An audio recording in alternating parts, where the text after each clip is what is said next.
Ja, wag, ja, jy wat agter die skerm sit en kyk. Hoekom het ek die digitale bemarking begin? Omdat ek meer vrye tyd wil hê vir myself en meer tyd spandeer saam met my kinders en my gesin.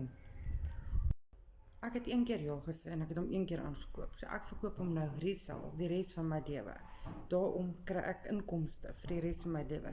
Ja, baie mense sê wa, nee, dis 'n scam, dis 'n piramiskema. Wel, ek het hom gekoop, ek het hom gekry en ek doen my eie besigheid nou online. So dis nie 'n piramiskema nie, want ek verdien geld in dollars in my eie bankrekening in. Ek het net een keer ja gesê en ek het hom gekoop. So as jy meer wil weet, meer info wil hê, sit vir my info in die comments en ek stuur vir jou alles deur.